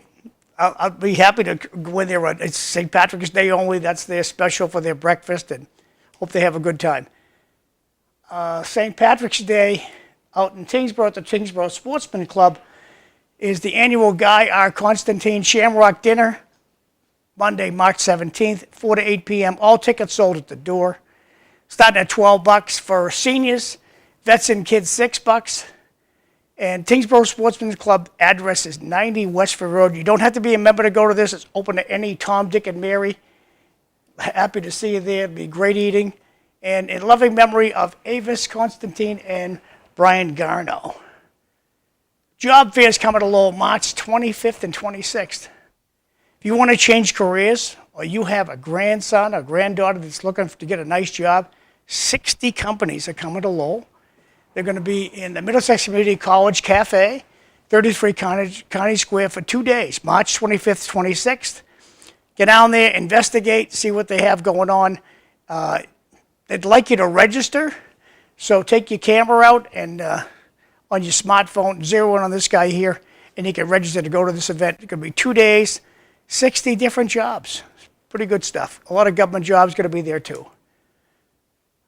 Eric Gitchier, he's having a party on March 27th, 5:30 to 7:30 p.m. at Mount Pleasant Golf Club in Lowell. and be there or be square. Today is March 12th.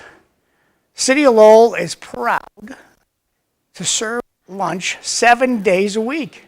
7 days a week, pretty good stuff. $2. If you got the $2, happy to take it. If you don't have the $2, we let you eat for free. So just show up at the Lowell Senior Center any day you like around 10:30. Go in the front door, talk to the gal at the door. Usually it's a woman by the name of Tara. Blank down your $2, and if you don't have the $2, just tell her and she'll give you a ticket. Go into the great room and enjoy lunch. Today's the 12th, so we're going to have chicken a la king. Don't know what that is, so I won't be there today, but it's I tip of the cap to the Lowell City Center. 7 days a week. Health fair. If something's ailing you and you're over 60 years old, the Tewksbury Senior Center is having a health fair. You can go out there, get checked out, talk to people about what your issues might be. And if you want some more information about this, talk to Susan Timmons. Her phone number's down the bottom here. She'll be happy to get you going in the right direction. Danielle McFadden, running for school committee in Lowell. She's having a kickoff party Thursday, April 3rd at the Mount Pleasant Golf Club from 5 to 8 p.m. Spring volunteers at St. Anne's, downtown Lowell. Saturday, April 5th, public event. If you want to volunteer, there's going to be some ideas on how you can volunteer in Lowell at St. Anne's Episcopal Church, 8 Kirk Street in downtown Lowell on, don't see the date, but that's okay. April 5th, Saturday, April 5th. And that's my last announcement. Back over to you, Linda. Speaking of announcements, I was not in favor of a digital sign in the center of my little town, but I have to say, I've come to really, you did a good job putting it up there. And you see things like that about, you say you're getting more volunteers. So we can change, we can be open-minded about it. I was looking for the Guy Constantine thing because it's always a great event. And the other thing is the Teacher American Legion is having, or you can have Vision and Shepherd Pie that day as well. So there's lots you can do for St. Patrick's Day. My favorite, as a Colleen, it's my favorite holiday. But interesting enough, the Secretary of State's office is having a museum opening at the archives for the 250th of the bicentennial of the Revolutionary War, and they're having it Monday night, the 17th. I'm sitting there going, What are they thinking? what would you, like, nobody's gonna go on the 17th. Yes. So, Well, it's going to be kind of a great year for Massachusetts being 250 and with Paul Revere's riding April 19th. Yeah. isn't it right there? It was my Paul's birthday too. I've never gotten up and gone to see Lexington and Concord. Oh, you must. I want to see that. It's this spring. Yeah. Go and see it. And that event is wonderful. Everybody should. And go walk around Walden Pond. It's. And I got I was a 3 texts. lifeguard there. 3 texts for you to read out loud. Every time a politician talks about funding, it makes the taxpayer poorer. Is that the same person who's? No. Now, going back to the housing and the I parking. got 2 more. Oh, the state also raised the income tax from 5% to 5.3%, then lowered it back to 5% and claimed you were giving the taxpayer a tax cut. You were just restoring it back to 5%. And the last one. What are your thoughts on President Biden using an electronic signature machine? I have no idea. I believe they all use an electronic signature machine these days. Have you seen don't- Trump's pen? Going back on the state housing, and I have an issue with that. I think it's putting an awful burden. I know what she's concerned about. The governor's concerned about moving the housing and moving the people out to the suburbs. And that would be lovely if we had the public transportation. First of all, the MBTA can't, they never get that to run right. They're doing a how lot are they- better they're- under They're better, building. but, it should be, they should be able in Lowell to have an apartment at Heinz's, which is, for other people, it's down the street, and there be public transportation, that there be a good system of buses and trains that people would get from point A to point B. They haven't done that in Massachusetts yet. So it's putting the cart before the horse. And honestly, the MBTA bill was done in a huge economic development bill in the middle of COVID to try to get things moving. But it was a proposal that Charlie Baker had put forward. And the original language that we passed said that you would live, the housing had to be within a half mile from a subway station, a commuter rail station, a bus station, not a bus stop, a bus station, and that was originally it. It had to be around these things. Now, then the regulations that the administration put out under Charlie Baker that has carried over under Mara Healy went crazy with it and brought in 170. As I said, we have one bus that goes through Drake and Yeah. Tyngsborough, and there's no way you could commute on that. It's like when they close the mental institutions. They don't think of the next step. When it looks good in paper, but trying to enforce it in the city and in the towns, I mean, God bless us, and, I don't know if that bus ever stops going to Tyngsborough. No, it's funny you mentioned the bus because the 3 zones that we made for MBTA communities are on Middlesex Road, and the bus that you're talking about only goes over the bridge to the Pheasant Lane Mall around Christmas time. Yes. Like they're shopping. So we had worked with the LOTA, and the folks at the LOTA are fantastic, to explore a permanent bus route from Lowell through Chelmsford all the way up Middlesex Road to now the casino and then back, which would hit all of the areas that we zoned for MBTA communities, and it would have cost the town $350,000 a year. So obviously that was dead in the water. But it I just tried to get the underscores bus need. when I was in the housing authority, to just get them Yeah. to pick up the elderly so that they didn't have to go. And they can't. There's no way of turning the buses Yeah, that around and, property's tough. so it's just not that feasible. It should be. Massachusetts is a small state. You would think we could do this, And but that's why I honestly think, and I actually went to took the floor on the bond bill, on the housing bond bill, and argued that, if you're gonna require, if it's a statewide issue of housing, why isn't everybody being forced to do it? Out in Western Mass, they have more land, and if you created affordable housing out there, then companies would go there, because that's where their employees could be living, and that we could put a railway all the way across. So, it just instead, no, let's just make everybody have to do this. right, and they do that. Yeah. So, going back to, because Colleen hadn't heard about this whole proposal from the UN, and it's going to be somewhat comprehensive as far as housing and downtown Lowell. It might bring a lot to downtown Lowell. Very much so, yeah, and that's where, when you think about the possibilities and, well above my head, where, DPD and what they're talking about, the creation of commercial space along with housing, and that's where, and this is all taxable, businesses or housing things. It's not something that, the city would take on and take over. What they do is they work with local developers, local engineering, local workforce, construction, things like that. They come in and facilitate the rates and how it's going to work, the guidelines, but then local developers and commercial owners can come in, and then like I said, like we talked about last night at the council meeting, a proposal for using a certain percentage of local Lowell residents to work on public construction jobs. So that went well as too. So it all blends in.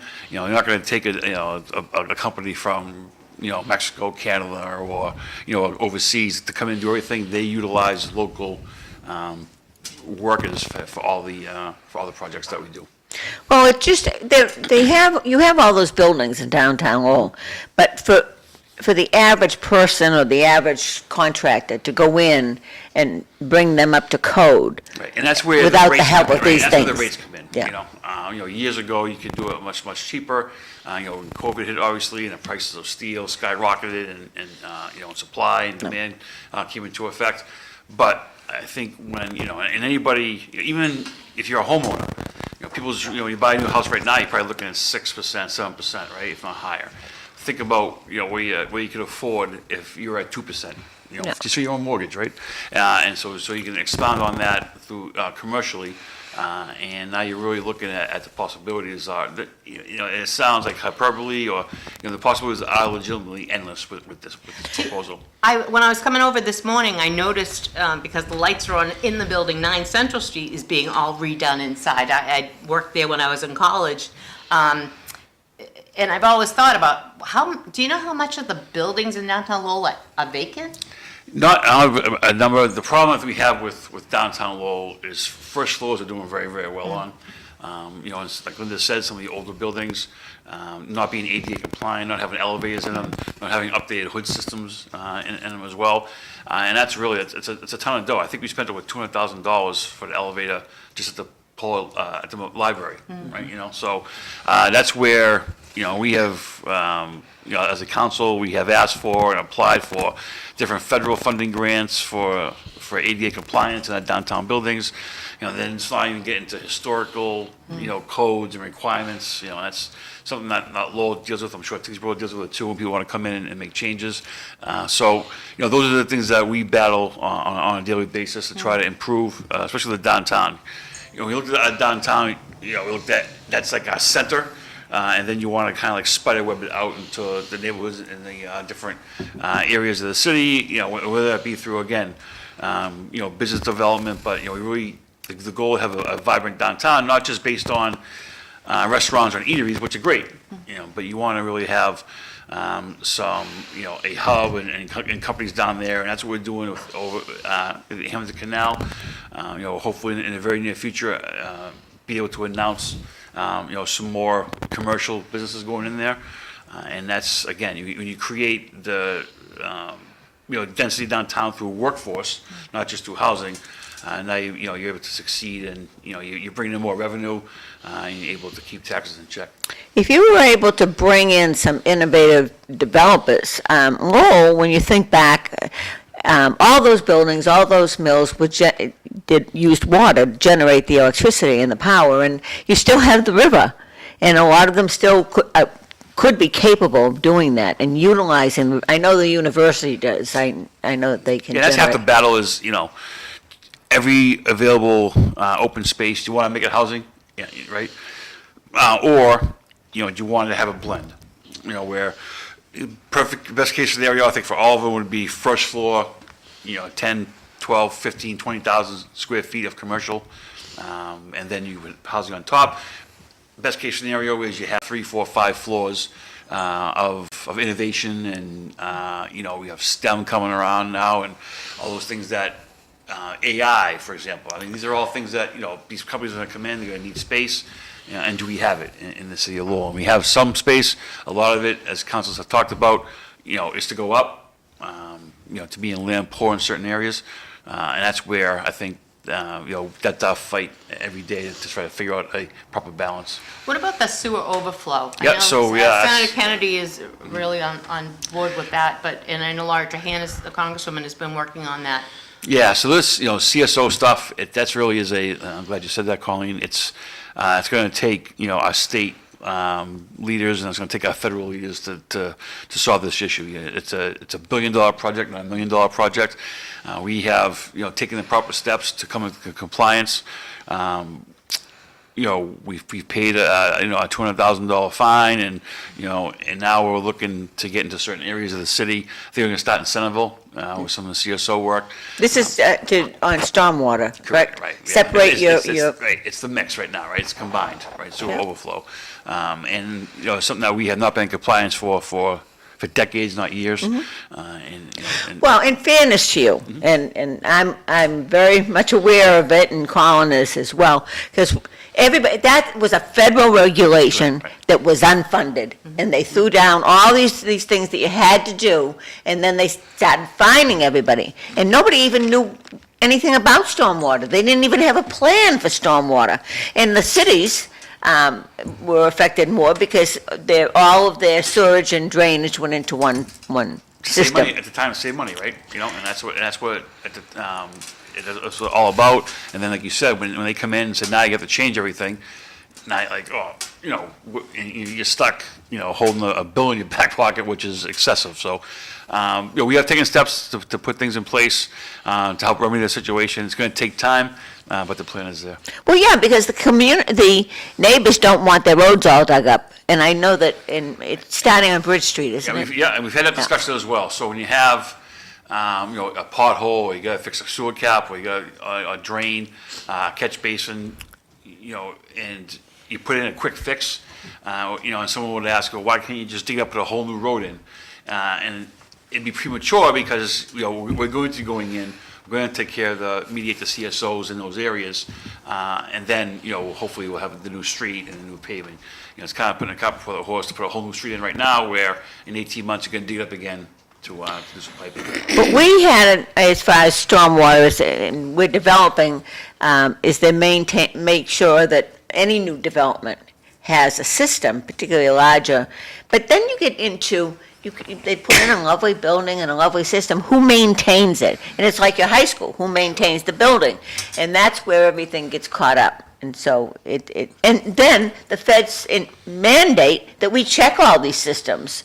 So, but they're not going to give the town any money to do it. Right, and we're not, and again, we have put the call out, to our state delegation and to our federal delegation for assistance, and, we'll see where it goes. And Lowell's not the only Right. place. Oh, God, no, Yeah. the whole state. I mean, there's some issues. Yes, I John? get 3 texts, but I want to start off just by tip of the cap to Colin for getting up extra early this morning.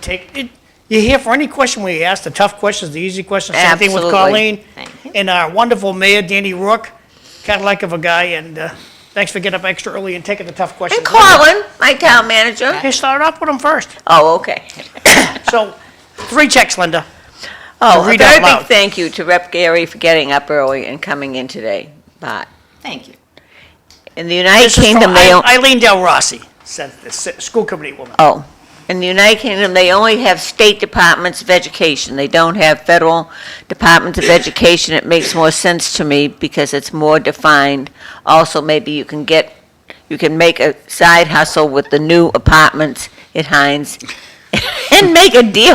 Well, on that little note, I just want to put this thing, we have a ton of parking at the funeral home, okay? And so, that's okay. The city of Lowell, in its wisdom, decided, we're going to enlarge the Rogers School. We're going to put a new building in the teachers' parking lot. So they ousted their own teachers off their own property, and now the teachers park it in the funeral home parking lot every day, and that's why parking is becoming a wicked big problem in the city, and I'm not looking to sell or rent or whatever, but it's an issue, and I'm going to bark about it until it gets fixed. Maybe we'll get Sal's to build another parking garage. And okay, Linda, last one. LRTA does not run on Sundays, so the people living at Heinz would not have access to public transportation. Back over to you, Linda, thanks. Do your errands on Saturday. That's correct. Day of rest on Sunday. Boy, Ray Booten's going to have a great time selling over there. No, I get the best guests, so I always want to thank the people for getting up, because they do take the questions, and sometimes it's not pretty.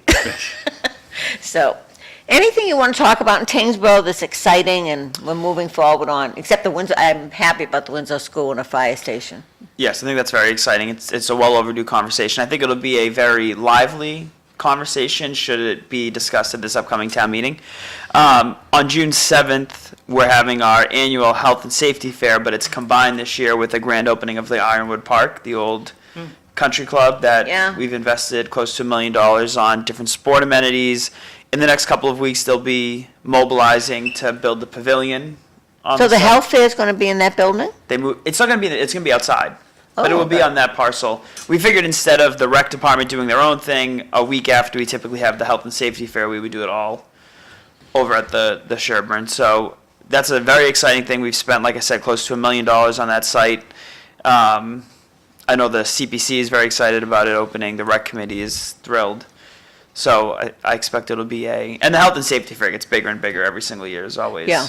What about the school, the new school? Yeah, the new school's on track to be complete at the end of this school year. In fact, we're anticipating that we will sign the certificate of completion on June 15th. July 1st, teachers will start moving in, and then we'll open the new school year in the new middle school. Awesome. And still under budget. I think we have close to $4 million in owner's contingency left, and the project is completely bid out at this point, so we know it will come in I'm happy to hear under that. the borrowed amount. And we, as difficult as it has made this year's budget, of course, we committed $1 million from the general fund to lower that debt exclusion amount, so the impact on taxpayers was a lot less. We had a tri-board meeting with the school committee and finance committee at the end of February, and with that $1 million coming right off the top, the increase to the average single-family home in Tyngsborough, which I think is an assessed value of like $620,000, is $5 more than last year. So as much as that made budgeting this year a little bit more difficult because all of a sudden we were absorbing $1 million, I think it's going to have a huge impact on residents not bearing such a dramatic impact of the project. Good. Linda, this picture's been hanging around for a couple of weeks, and it's Beth Singleton. Oh, Yes. Ah, yes. That is, that's where the rubber hits the road. There's a gal, That was the plunge. mover and shaker, and a participant. Absolutely. To Yeah. dive in that icy water like that, that is a fantastic shot of her. And I think she was out running after that. Probably. That day Yeah, That checks of out. course. With her Yeah. mom, yeah. Yeah, you always see her pushing her mom. She's done the Boston Marathon. The first Beth woman Singleton. that pushed her mother in Yeah. the marathon. And so in that was at wheelchair. Long Pond. That and was an for the amazing Special shot. Olympics. That's Yeah. a beautiful picture of her. Speaking of Congratulations. Special Olympics, Tyngsborough has a Special Olympian, Tyler Agassi, who is over in Italy now, representing the country Incredible. in alpine skiing. Yep. Very exciting. Congratulations, that's great. Oh, Colleen was bragging. She got a relative over in Germany today, right? Well, my niece, who spent a year in Ireland, has learned how to travel. And about 6 weeks ago, she was in London for a couple days and went to Portugal. And now she went back to Ireland to visit a friend, and they went over to Germany for a concert. But they stay in hostels for like $30 a night. Living the and- dream. Yeah, What's yeah, a, it's amazing. What's a hostel? What's a hostel? A hostel is like a hotel, but it's not fancy, and a lot of times they have just bunks that people stay in, like dormitories, but you can get a separate room that has a lock on it. I don't think you and Ellen And would. I will use the term, I will use the Spanish term, it's No. El Cheapo. Yeah. Yeah, a lot of the young people do it, and like that. Yeah, I when mean, you- $30 when a you're young, you night. can. Yeah, so she's enjoying herself, and her twin just likes to stay at home, so she's seeing the world, but I mean, it's amazing when you go and see those things. She did have a friend from Ireland come over, and, just the size of Ireland you can get from one side to the other in one day, and she said, well, maybe we can go across country. The girl's like, maybe we can go across country. I'm going to be there for a whole week.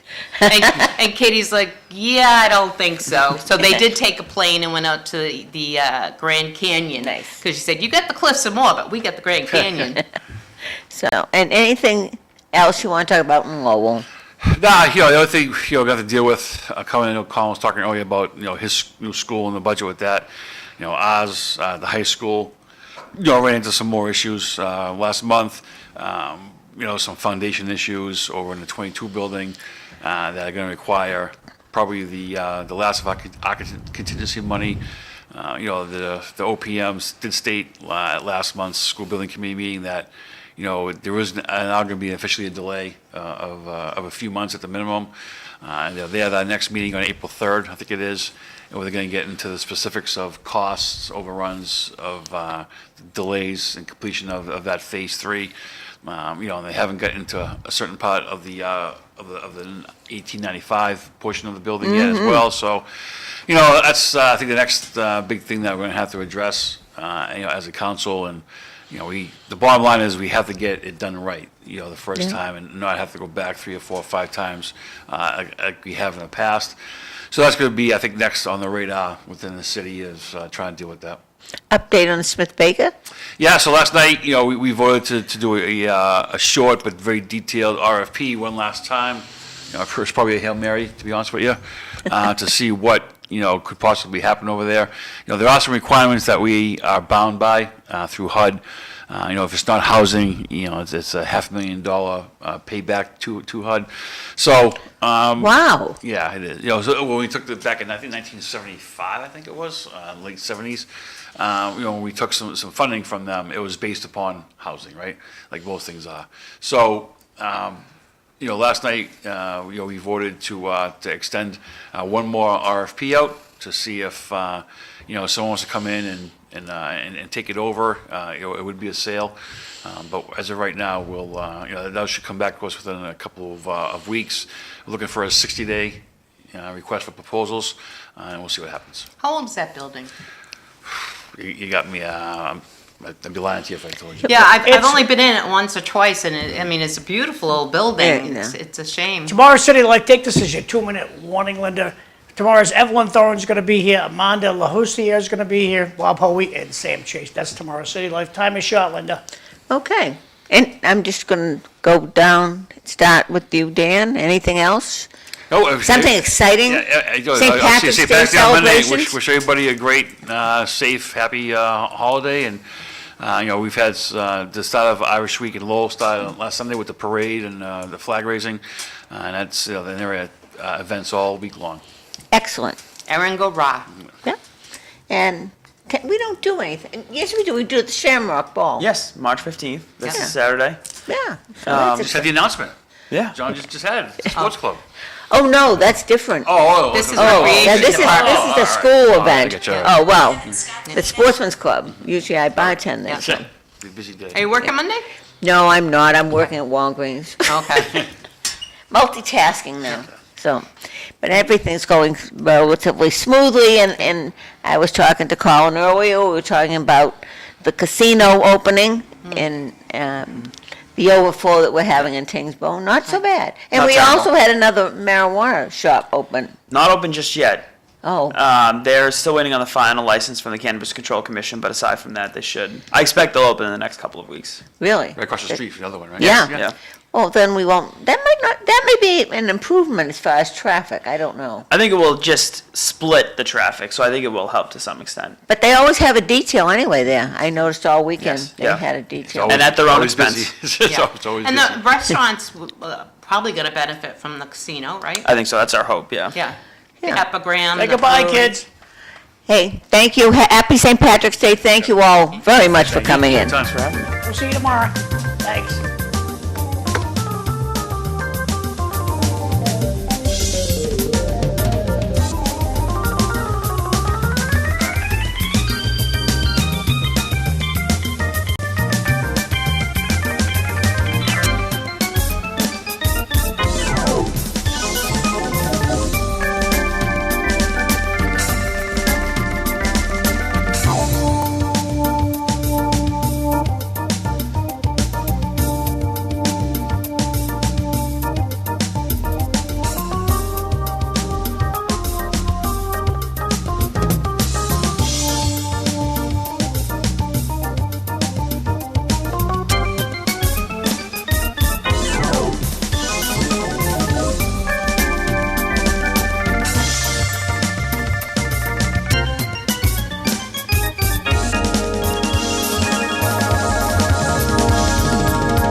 you.